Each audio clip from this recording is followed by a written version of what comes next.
Can you tell me what critical race theory is? No. Critical race theory? Critical race theory. No. I don't know. I can guess. Guessing or not, across the country, a number of politicians are getting it wrong. Critical race theory is a Marxist doctrine that rejects the vision of Martin Luther King Jr. Absolutely false. It's basically teaching kids to hate our country and to hate each other based on race. False and slanderous. Meet professor and scholar Kimberly Crenshaw. Crenshaw is one of the founders of critical race theory, which she helped develop in the late 1980s. In short, critical race theory is an approach based on the idea that the history of white supremacy still has a very real and lasting impact on our society and institutions today. Critical race theory just says, let's pay attention to what has happened in this country and how what has happened in this country is continuing to create differential outcomes so we can become that country that we say we are. So critical race theory is not anti-patriotic. In fact, it is more patriotic than those who are opposed to it because we believe in the 13th and the 14th and the 15th Amendment. We believe in the promises of equality, and we know we can't get there if we can't confront and talk honestly about inequality.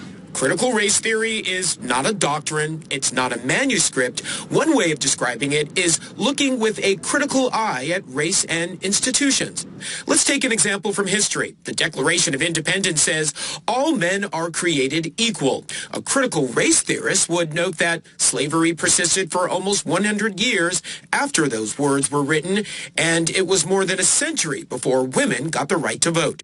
So why is the term causing such a stir in conservative political circles today? This left-wing nonsense that suggests that any race is inherently inferior or racist or oppressive. Opponents are concerned critical race theory is or will be forced on students. Supporters say that critical race theory is not based on the view of this race is good, this race is bad. George Floyd! Supporters also say in the wake of protests and calls for racial equality in the past year, those unnerved by it are now using critical race theory as a catch-all term for everything related to race, politics, and education in this country. So says Princeton professor Imani Perry. I think this is the sort of post-Trump era way of inciting anxiety, fear, and actually trying to sort of elicit a hostility towards the progress that I think we've begun to make in just the last couple of months. To date, at least 8 states have taken steps to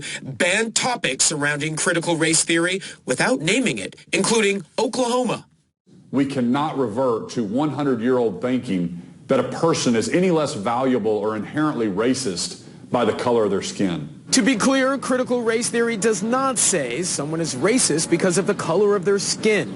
And it does not say anyone should be ashamed of themselves because of the color of their skin. Still, some parents who hear the term are speaking out at school board meetings. Just because I do not want critical race theory taught to my children in school does not mean that I'm a racist, damn it. But Crenshaw says the theory is not about calling individuals racist, but looking at racism still ingrained in American institutions. And she says we have to talk about it. If this censoring of all conversation about racism is called racism, that's what this move is really about. It's really not about a theory. It's really not about what's in people's hearts. It's about an effort to shut down all conversation about the sources and the reproduction of racial inequality. Jason Carroll, CNN, New York.